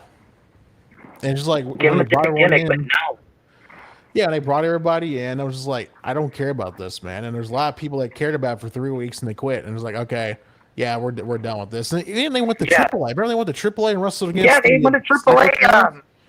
Psycho Clowns. Yeah, they wrestled against the Psycho Clowns. Yeah, and no one. And I'm sorry, no one gave a fuck about that too. And Price said it right here in the chat right there. I agree with that. Honestly, a lot of this shit really did kicked off when freaking the whole final deletion shit between the Hardys. Yeah, the broken Hardys. I love the Hardys, but this was kind of their fault. I kind of a little bit blame them for these kind of gimmicks. Trying to make a research. Sadly, this is what kept TNA afloat during that time. The final deletion stuff. But again, the Hardy compound or whatever. Yeah, and it's just like too. There was a con last week for SummerSlam weekend. Who was there? The Hardys, the Righteous, and the Wyatt Six. And Matt's in the middle of the freaking aisleway telling people we might be seeing this in the future in TNA. The fuck who's asking for this shit? Oh, that's what Tyler, I said it though. Remember I said it on stream? The Wyatt they go to TNA and feud with the Righteous and the Hardys? Yeah. Or be one big group? Speaking of the Righteous and the Hardys, apparently they're cool now because they shook hands or whatever. Yeah, they shook hands last week and said, yeah, we respect you. Even though you freaking quote unquote you pointed at him. Yeah, that, and we also too we quote unquote left. I can't remember if this on YouTube. So I'm trying to water PC. For a very long time. Yes, yes. But we're cool now. Dude, if we get the Wyatts versus the Hardys, this is gonna be my reaction. Wow, that was the worst piece of crap I've ever seen. Oh my God, that was an abomination. That was awful. My ass is actually sore. My ass is actually sore. Yeah, you know it'd be a cinematic match.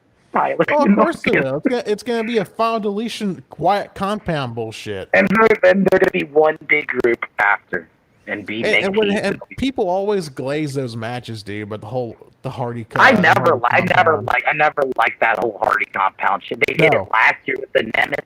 If you remember, I've always said the best cinematic match that any company's produced, and I don't care who gets pissed off with it. Oh fucking well, was with the Undertaker and AJ Styles. Even the Bray Cena one, that's the second closest, but none of the Hardy shit. That shit was terrible. I went back and watched that, Dre, recently, a couple months back. I went back and watched that, and I feel the same way as I did before. I thought it was stupid as fuck. Yeah, I think if they dialed the comedy down, it would have worked better, but I found it entertaining. The Taker, AJ was way better, though. That was fucking great. But again, going back to the fucking Wyatts, it was never gonna work, man. No, they weren't. Let's keep it real. Were they really great in the ring? No. And did anyone care? Okay, now I remember what Carrion's group was called. Final Testament. Yeah, they feuded with them for like 7 months before the MFTs. It's like we put Wyatt in 7-month feuds and think people should care. Yep. Over fucking lanterns and shit. And yeah, they're probably gonna go to TNA. Fuck. We're probably gonna get the Hardys versus the Wyatts versus the Righteous and the Hardys. Oh no. Oh, you know they're gonna have Rosemary and Allie join the group. Oh yeah, probably so. Oh my God. If they can't get Nikki Cross, right? They can probably use them. God, that's gonna suck. That's the suck balls, bro. Just throw that shit in the trash. They're gonna bring back Rebby Hardy. She's gonna come back and wrestle against. Oh God! Oh no, not Rebby Hardy. That's what they're gonna do, Trey. That's what they're gonna do. Fuck. Oh. That's what they're gonna do, and this is gonna be me. Oh, and if Rosemary and/or Allie get released, you know they're just gonna sub in Nikki Cross with Rosemary easily. Oh, yeah. They could just sub her in as her partner. Just when you thought TNA couldn't get any worse, we do this bullshit. Hey, are we going to build new stars? No, we're going to keep on doing the Hardy compound. I mean, we said it. They were never going to the AEW. I never thought the Wyatts were going to AEW. No. And Samuel Shaw already has history in TNA, right? Yep. That's Samuel Shaw. So I guess we shall see what happens in the future. So stay tuned, ladies and gentlemen. When the news breaks and they go to TNA, we'll be definitely be here to react to it because, my God. Matt basically alluded to it, though. Unless he just said that to say that, something tells me he's trying to set that up. Oh, yeah. And honestly, too, TNA will probably bring him in because they'll be like, "Hey, we need people." It's like, they would see it as a win. They would see it as a win with some people. Oh, this could be a win optically. I'm like, not to us. This is terrible. Yeah, I already know how it's gonna go. It's the shits. My God. Anyway, speaking of my IWC stuff, Conrad Thompson from Ad Free Shows was on 83 Weeks with Eric Bischoff, and they were talking about the SummerSlam match last week between Roman Reigns and Seth Rollins. So I'm going to show this here for context, Trey. This is a pretty long video. It's like 6 minutes long. But here is what Conrad said.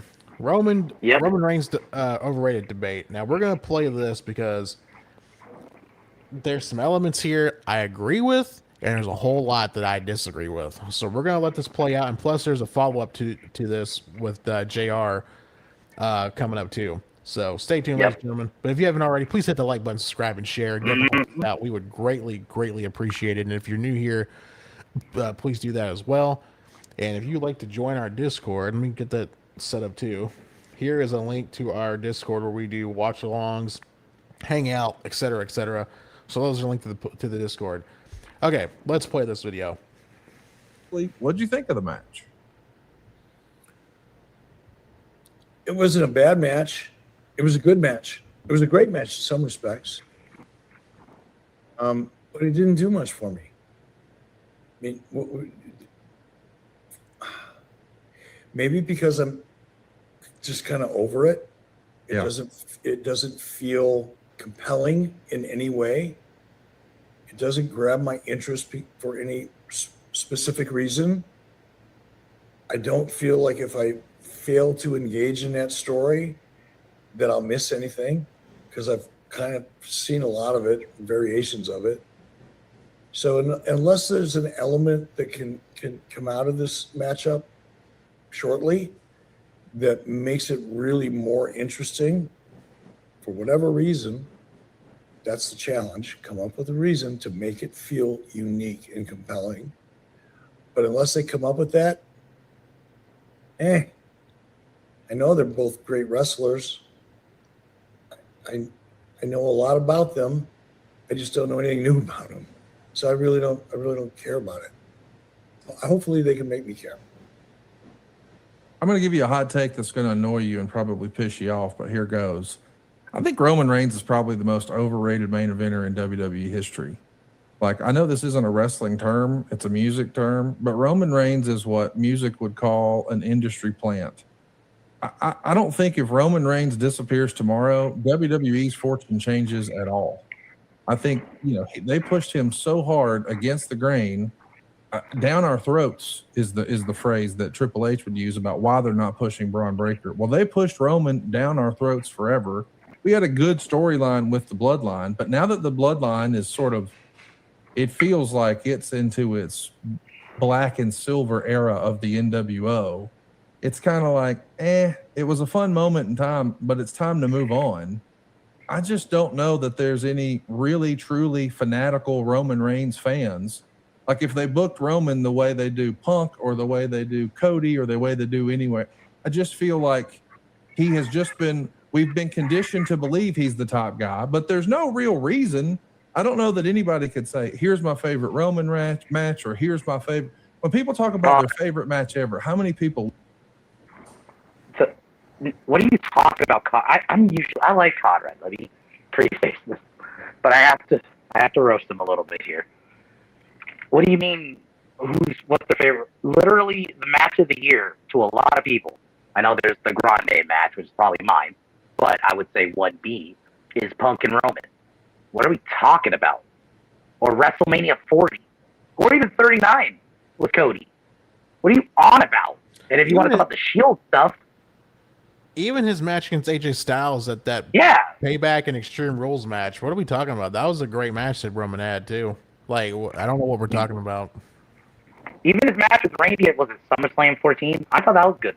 Yeah, I thought that was a good match. I'm trying to think, what was that match he had against The Undertaker at WrestleMania 33? Not the best match, but it was still a decent It was match. all right. It was all right. Roman was actually able to carry Taker a little better than I thought Brock did. It was a different situation. Concussion, obviously, right? That's a different the thing. Triple H match they had in Dallas wasn't bad. Going back to It was watch it, too wasn't long. bad. It was just too long, and the fans did not give a fuck about it. I think if you shorten it to like 15 to 20, I think it's a fine match, but it did not need to be almost 30 minutes. I will agree there. It did not need to be almost 30 minutes. But he's had good matches. Even his match against Punk at WrestleMania. Well, I don't know what we're talking about. That match was great. That's probably my 1A, that's my 1B next to Chad and obviously Del Grande from AAA. But yeah, dude. Roman also has segment of the year, in my opinion, with Punk when he chose him for the Rumble. Well, that's funny you should say that, Price, because they also said that there's a rumor right now, which is just a rumor in the business. There's no really. Take this with a grain of salt. Put it that way. People behind the scenes are saying that Roman Reigns and Cody's had a falling out because apparently they both feel that they're the number one guys, which is fine. I mean, that's happened for the history of wrestling. When you look at Piper and Hogan, they had the same thought process. But yeah, I do agree about people being overrated. Do we not want to talk about John Cena? Oh, you want to talk about the most overrated main eventer? And I'm considering him. Foley. Yeah. He is the most over. The fucking credits this fucking fat fuck gets for a lot of things. Roman Reigns did more for the business. I said this to Tyler off screen. I'm saying it here. Roman Reigns has done more for the business than fucking that fat fuck Foley has. Argue with the wall. Yep. I agree with that. Here was this Jack's reply to that.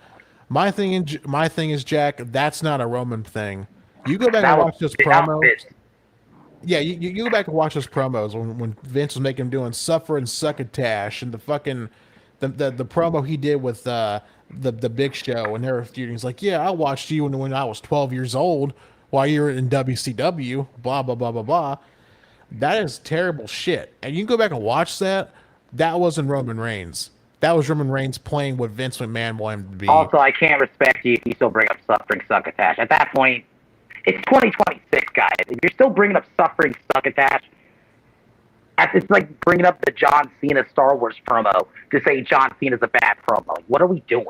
Yeah, people they want to say that shit, but my thing is, I'm not saying this to Jack. I'm just saying like people in general, just like they say this shit. Not you, Jack. They go back and say this shit, and it's like, yeah, because Vince was booking for a party of one. This is the same guy that made Roman have a fucking can of dog food match, a big dog match with fucking Baron Corbin. Yeah, John Cena cut a Star Wars promo. Yeah. That Tyler never saw. I showed it to him a year ago. That shit's bad. We had Roman Reigns going there doing fucking what was that one dog shit storyline he did? Who was trying to take out Roman Reigns? I have no idea. Remember that on SmackDown? Yeah, and that reveal. Yeah. With that fucking reveal being Eric fucking Rowan. Yeah. I don't even think Price. I know what you're saying here, but I don't even think he's a nepo hire because he's actually done the fucking work. Like I said, I've gone back and watched Roman since he was Leia Key. I watched Roman when I first heard about him. Like, huh, interesting. And I grant you, I couldn't get FCW because I didn't live in the Florida area, and I still don't. But I was trying to find stuff online, like on YouTube, Twitter at the time, Facebook, etc.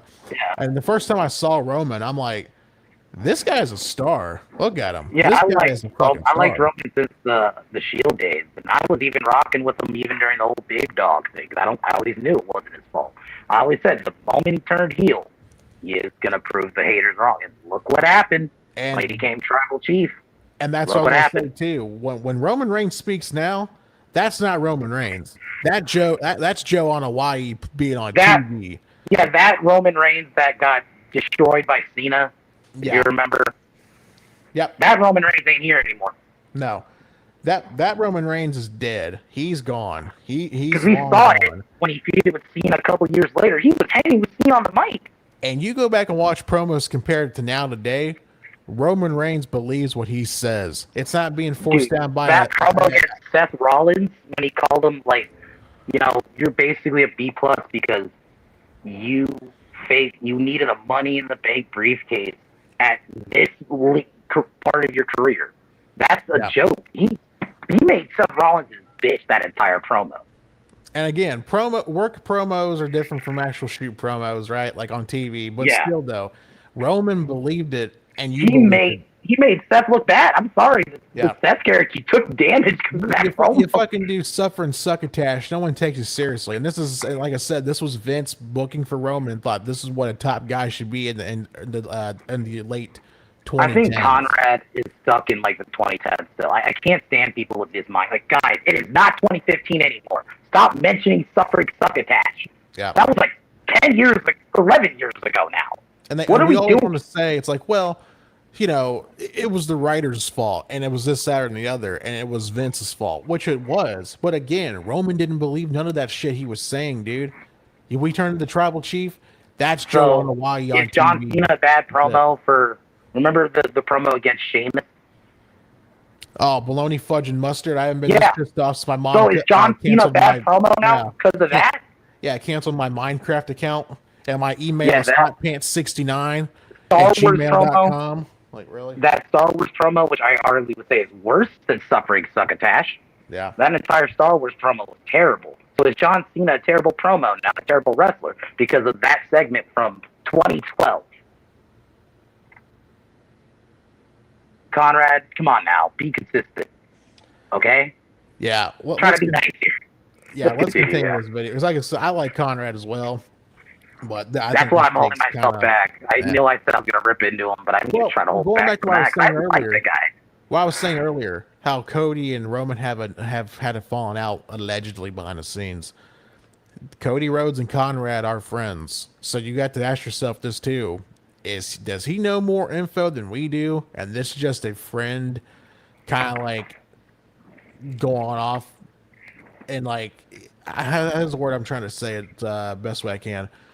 Pretty much goes on and says, I can't release none of the dirt, but I know how you really are. And so I'm going to shit all over you now type of thing. I don't know. I have no proof of that. It's just speculation on my point. So let's continue this video. List a Roman Reigns match. How many people list their favorite promo ever as a Roman Reigns match? And it's not like he's doing the world PR tour and doing all the heavy lifting like they have a Cody Rhodes or before that, a John Cena doing. He just flies in, takes 12 minutes to get to the ring, wrestles kind of the same match, does it really, really slow, gets his hand raised, and he moves on. He's Goldberg if Goldberg worked more than 10 minutes. What say you? I agree. Okay. Well, how about that? I know that's not what you're expecting because apparently people think that I support everything WWE, which is clearly not the case. But I give an honest opinion and I look at things from a business perspective, which probably puts me on the WWE side of the equation for obvious reasons because they're doing really, really well. But there are things like this that I just shake my head at. It's funny, how much I put over the Bloodline story. I, to this day, in this moment, I believe it's really one of the best stories that have ever been told in wrestling for a lot of different reasons, but it'll never have the impact of the NWO for a variety of other reasons. So you can't, because of that, you can't really compare them, is what I'm trying to say in a long-winded way. But like the NWO, which yours truly, I nosedived it by, growing it too big and the red and white, the wolf pack and derivatives of the original NWO, too many guys into it, diluted the significance of it. Okay. You got me on that. I did that. But because I did that, because it's so obvious, why is WWE doing the same thing? Like, wouldn't somebody say, hey, remember when Bischoff did this with the NWO and you did all, you did this, you did. If there's not if there's a compelling story, here we go again. Fucking compelling stories, always at the root of all disappointment and evil. If they can come up with a compelling story that makes it feel new, I'm in. Because we know that the creative team has the ability. We've seen it before. They've demonstrated their prowess. So we know it can happen. Doesn't happen every time, but it can. The potential's there. And if they come up with a great story, they can, because the potential's there, and make that feel fresh, boom, I'm in.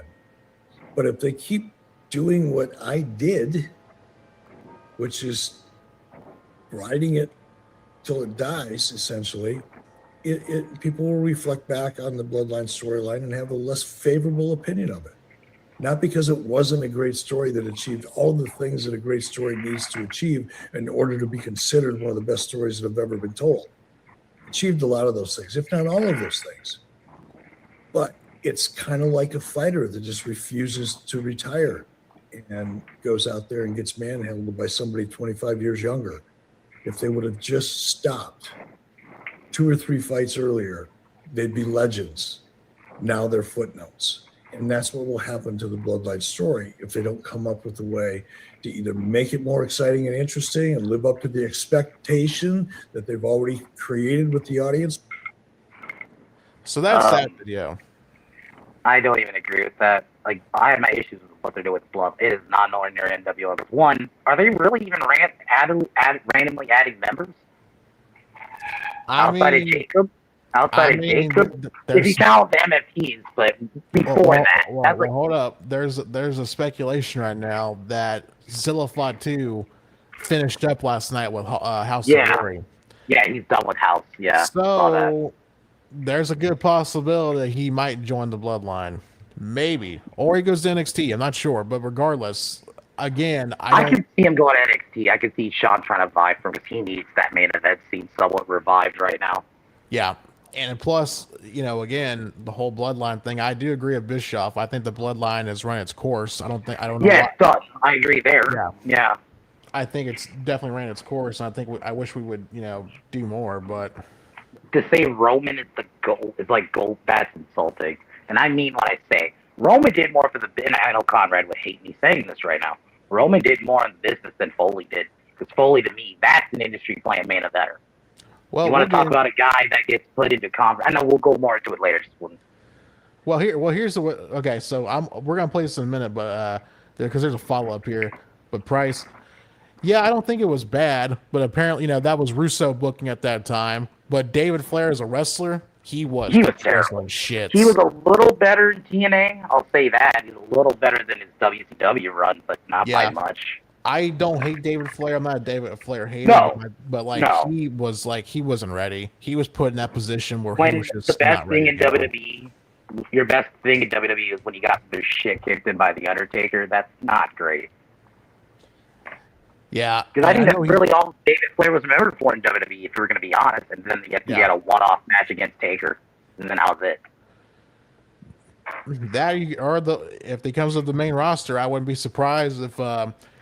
I wouldn't be surprised they put him with Paul. I know we're going to talk about that in a minute too, because there's a continuation between Conrad. But man, if they were to do something with Zilla with Heyman, or I don't know, Division, which I wouldn't be surprised they'd try to do that shit maybe.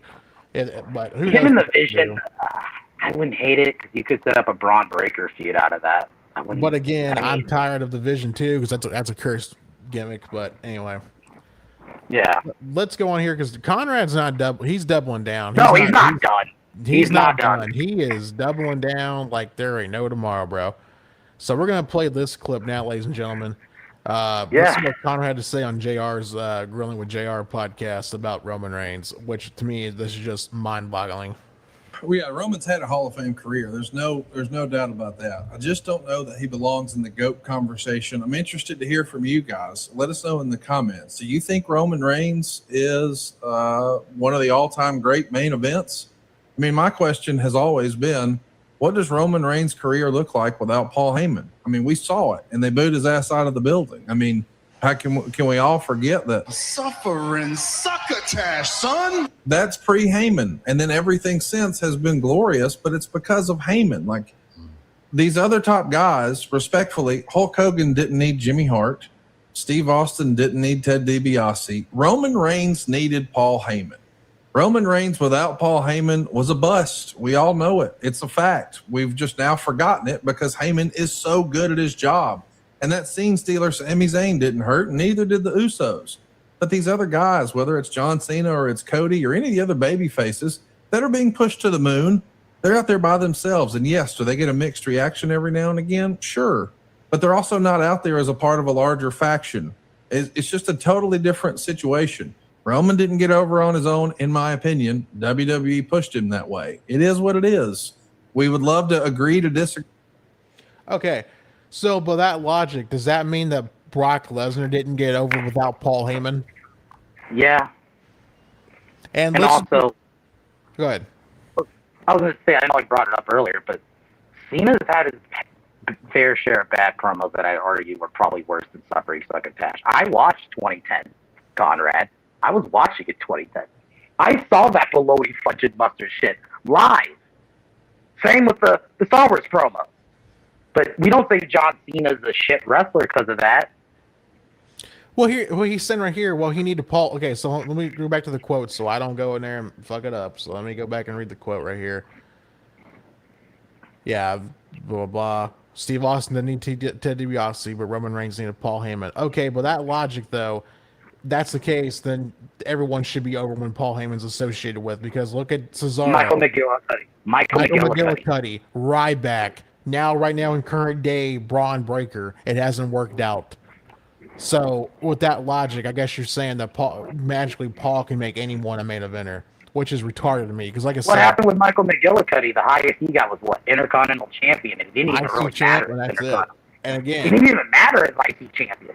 No, and also too, let's not forget that Paul Heyman was associated with Nathan fucking Jones that didn't go anywhere, and Heidenreich, for God's sake. So by that logic, Heidenreich should have been a world champion. Yeah, they were trying to make him the next Brock Lesnar. I remember that. Yeah, I remember the Heidenreich shit.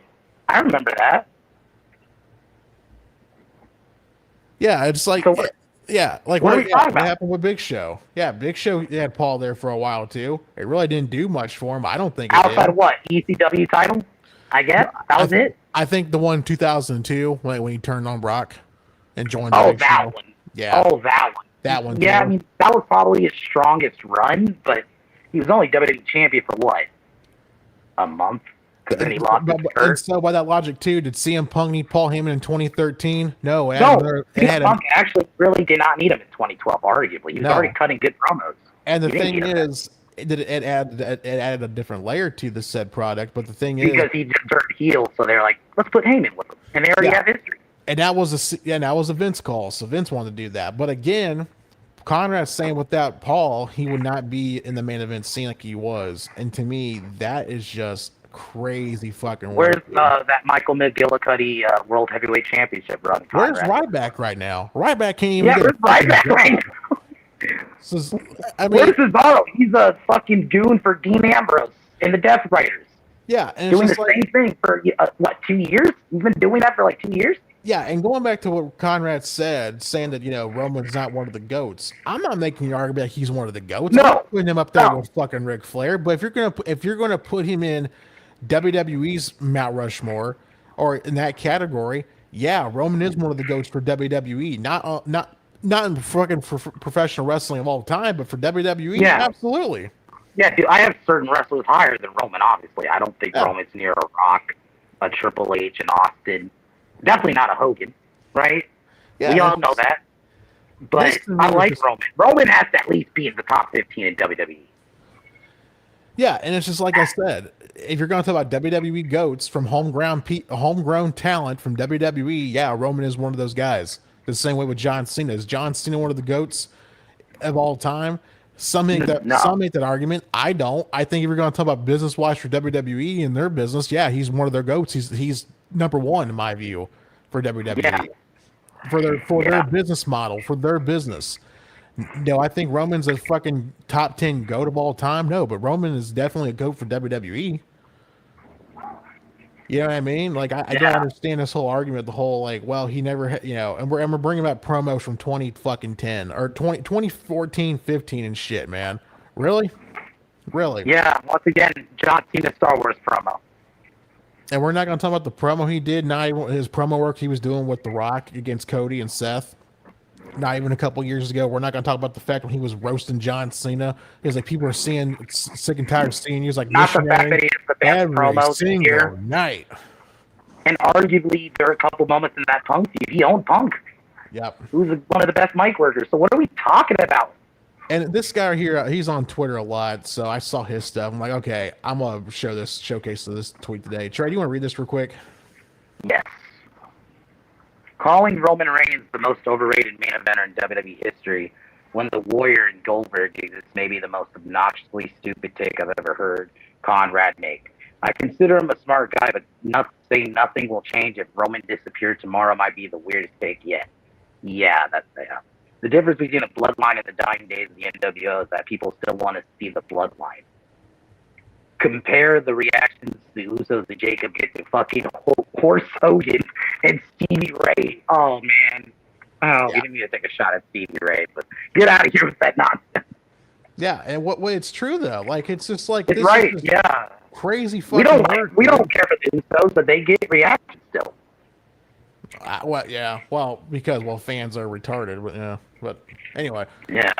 But that's, like I said, this whole argument, him saying like he's not one of the GOATs. Like I said, I don't think anyone's online making that argument saying, oh, we need to get Roman as a spot. He's top 5 performers of all time. I don't think anyone's making that argument. I'm not making that argument. But again, if you want to make the argument for WWE and their business, yeah, he's top 5 guys in WWE history, probably. If you want to put him that Mount Rushmore for WWE people, yeah. But again, we're not comparing him to a Ric Flair or a Dusty Rhodes or a Bret Hart or shit like or that. Austin, or a Triple H or a Shawn or a Rock. I don't compare him to those guys. I don't even really compare him to Taker. To be honest with you. It's the same way when people compare Seth Rollins to Shawn Michaels. Don't see it. No. Sorry, I don't see it. I like Seth. I don't put him. Sorry, Roman's levels above Seth. So sorry, Seth's not even in that conversation to me, and I like Seth. And then when you think things couldn't just be done for the day, this tweet popped off right here. This man's taking credit for Roman Reigns' tribal chief gimmick right there, Trey. Oh my God! Remember, there is no tribal chief without me. Braun Strowman. Shut the fuck up, Braun Strowman. You're a nobody, bro. You've been a nobody. And the fact that there are people who still cry about this motherfucker losing to Brock is insane to me. But let me tell you something, folks. You can't fix stupid. The ability to speak does not make you intelligent. When you're a clown, nobody takes you seriously.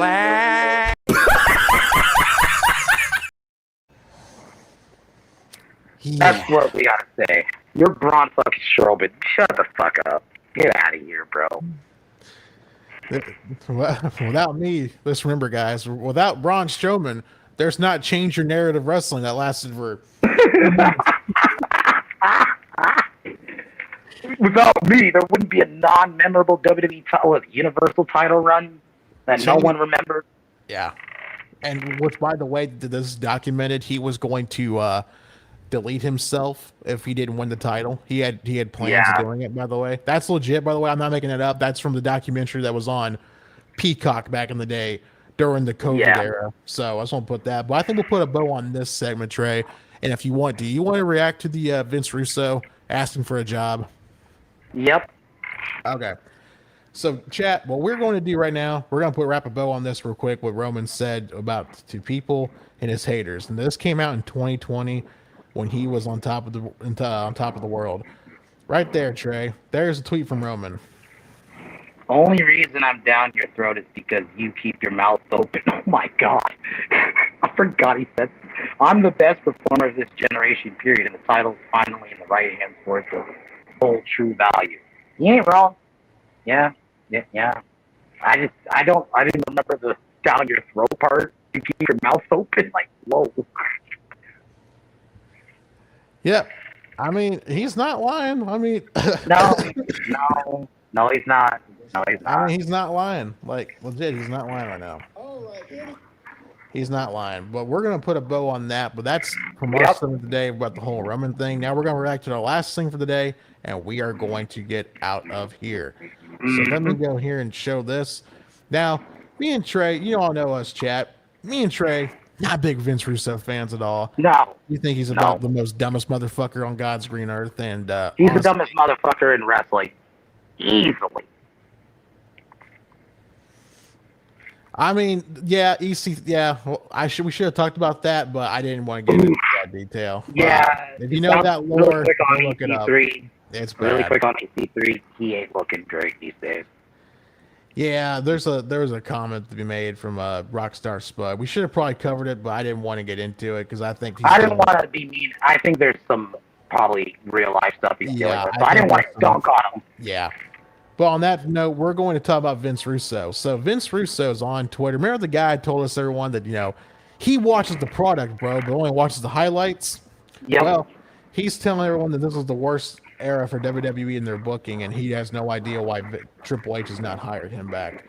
So we're going to play this real quick. And Trey, if you want me to pause this, we will. But like I said, this is going to be the last segment of today. So if you haven't already, please hit the like button, subscribe, and share, and join the Discord if you want to hang out with us and watch old wrestling, current product, etc., etc. We would greatly welcome you over there and have a good time with us. So we're going to play this clip real quick. Anyway, an old friend of the program here, Mr. Shitstain himself, Vince Russo. We're going to close the program out with the latest comment that came out of his mouth. Have you heard about this, Brian? I saw it was either a tweet or it was a tweet of a quote that he said on a program or whatever, but it was a statement that came from his own chicken lips. He said, Vince Russo said that Triple H's creative is the worst creative in the history of professional wrestling. Oh, come on. He didn't really say that. He can't really mean that, even if he said He said that, followed up by, I don't know why he doesn't call me. There it is. There it is. Of course. Wow. Call me. It's the worst creative, but give me a job, bro.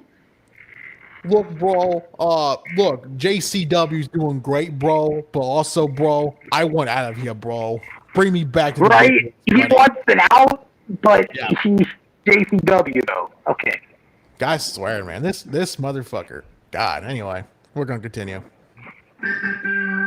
No. What do they play when they hit a home run? Play that on the organ. He said, first of all, I didn't really mean it. I was just making a joke. Yeah, exactly, Price. Exactly. Yeah. Yeah. JCW is gonna be their WCW, Tyler. Yeah, they're gonna compete, bro. They're gonna compete. They're gonna have their Hogan turns heel moment any minute now. Any minute. Like, I don't know Violent J, so I'm not taking shots at that guy. But when people say when Vince Russo said that he's a more harder worker than Vince McMahon, give me a fucking break. Yeah, I'm like, that's a joke. Give me a fucking break, bro. No offense to Violent J. Yeah, but come on. Bro. You don't even have to like Vince McMahon. You don't even have to like Vince McMahon. Every person who's worked with Vince has said he is the hardest worker there. He's like the first one there every day. Listen, when you got a fucking crazy Irishman only sleeping 2 hours a fucking day and telling people he's feeling great and working out at 3 a.m., give me a fucking break. Come on. Yeah. Anyway. First of all, Triple H's creative is the worst in professional wrestling history, coming from Vince Russo, said Mr. Pot to Mr. Kettle. Even if it ain't too good, which we have been making that point here lately on the program ourselves, when you say worst in the history of professional wrestling, you are ignoring the incredible legacy and the body of work presented by the guy that just made that statement. And then part B to this Medicare Part B, that's what Russo needs. He's my age, and he's still groveling like a Dickens street urchin. I don't know why he doesn't call me. Maybe because it's been almost 30 years since you worked there and you're still trying to do the same shit. And even Jerry Springer is canceled and dead. I mean, no lies detected. Yeah. But damn, what did Jerry Springer do to get strays? Yeah, we did. I did not know we were going to get strays to Jerry Springer. Come on now. He's unfortunately RIP. So I was like, I didn't. But he has a point though. So Russo, what are you going to make your stories off of? Because I think Maury is just replays now. Pretty much. I mean, Maury's retired, so yeah. Yeah, it's just replays, and now Springer's off the air. So it's like, what you gonna do, Russo, to build your wrestling show, buddy? Oh man. Okay, let's continue. Good lord. But to quote Jackie Fargo, the gall of him. Can you believe that? Even if, I mean, you know, Eddie Graham may have a right to say that, or Bill Watts, or a few names like that, but that's, and is that also the right way to go about getting a job that you still apparently so desperately want when you can't understand why the guy you've just said is the worst ever at what he's doing, why he won't call you so you could fix it all? I don't think he wants a job. Remember, a few years ago, he quit the wrestling business. He said, I'm done forever, no matter what. And that went like all the other wrestling retirements. He did say that. He said when he turned 65, he was going to be done with professional wrestling altogether. Yeah. So, and here we are. He's still here. So, liar. Only one that's honored my commitment. Me and Jack Briscoe. That's right. But his podcast sucked. Well, but, you know, that wasn't his bailiwick.